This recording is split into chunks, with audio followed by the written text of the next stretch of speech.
राम राम। आप सब लोगों ने सिकंदर महान का नाम अवश्य सुना होगा। उनका यह स्वप्न था कि मैं पूरी दुनिया पर अपना कब्जा कर लूं, सारी दुनिया मुझे सिकंदर महान कहे। वो लेकिन अपने जीवन में केवल 15% दुनिया को ही जीत पाया था। अपने देश से चलते चलते जीतते हुए देशों को भारत में आया। वहां राजा पोरुस से उसका मुकाबला हुआ, युद्ध हुआ। उसको समझ आ गया कि भारत को विजय करना बड़ा कठिन है। उसके सैनिक भी थक चुके थे कि कई वर्षों से वो युद्ध करते आ रहे थे। उन सब ने सिकंदर को सलाह दी कि महाराज, अगर हमारी बात मानना चाहते हैं तो हम ऐसा करते, अपने देश को वापस चलते। सिकंदर ने कहा ठीक है, लेकिन मेरे मन में एक विचार है।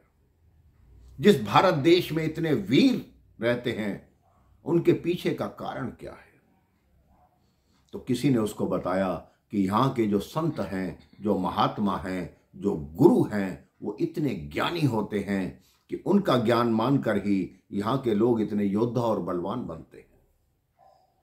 तो सिकंदर ने कहा ठीक है, पता करो कि यहां इन सब में सबसे ज्ञानी गुरु कौन से हैं। मैं उनको अपने साथ ले जाना चाहता हूं, उनके ज्ञान को मैं भी समझना चाहता हूं। सैनिकों ने पता लगाया कि अमुक गुफा में एक संत बैठे हैं, वो सबसे बड़े ज्ञानी हैं। जितने भी ये संत हैं वो उनके महागुरु हैं। अब वो पूरी सेना सिकंदर के साथ उस गुफा के बाहर आ गई। जोर जोर से नारे लगने लगे, सिकंदर महान की जय हो, सिकंदर महान की जय हो।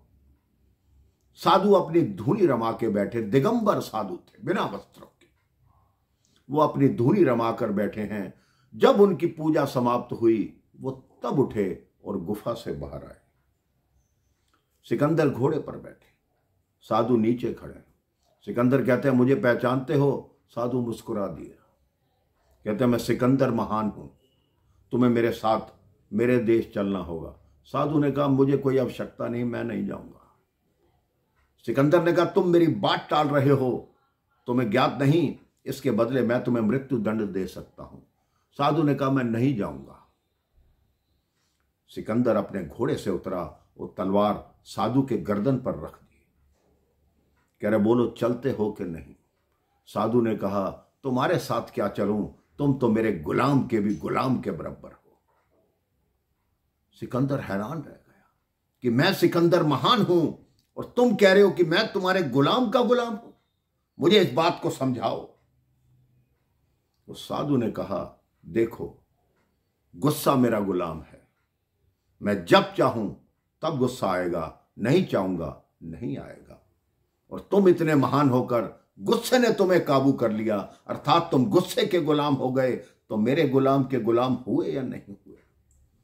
सिकंदर के हाथ से तलवार छूट गई कि वास्तव में ही भारत जो है वो ज्ञानियों का देश है। तब उस साधु ने कहा, तुम मुझे ले जाने की बात करते हो सिकंदर, पहले तुम भी अपने देश तक पहुंच पाओगे कि नहीं पहुंच पाओगे ये तुम्हें ज्ञात नहीं। तो मेरे भाई बहन, वापिस जाते समय रेगिस्तान में सिकंदर को खूनी दस्त लग गए। उनके जो हकीम थे, बहुत बड़े हकीम थे, लुकमान, उनके गुरु अरस्तु, उन्होंने लाख कोशिशें कर ली, लेकिन सिकंदर के दस्त रुक नहीं रहे थे। सिकंदर ने अपने हकीम से कहा कि आप दुनिया के माने हुए हकीम हैं, आपके पास मेरे दस्त का कोई इलाज नहीं। उसके हकीम ने कहा, महाराज, आप मेरे साथ उस नदी तक चलिए। वो उस नदी तक सिकंदर उसके साथ गया। एक दवाई की शीशी निकाली, उस नदी में 2 बूंद डाली, सारा पानी रुक गया, जम गया। उन्होंने कहा, यही दवाई मैं आपको दे रहा हूं, ये पानी रुक गया लेकिन आपके दस्त नहीं रुक पा रहे, इसका मतलब है आपका ऊपर से बुलावा आ गया। सिकंदर को याद आ गया कि भारत में उस साधु ने मुझे कहा था कि तुम अपने देश पहुंच भी पाओगे कि नहीं पहुंच पाओगे, क्या पता।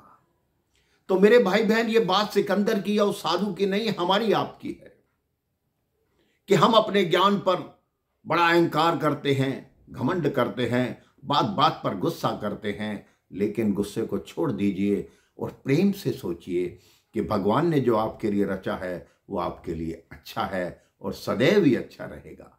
राम राम, जय श्री राम।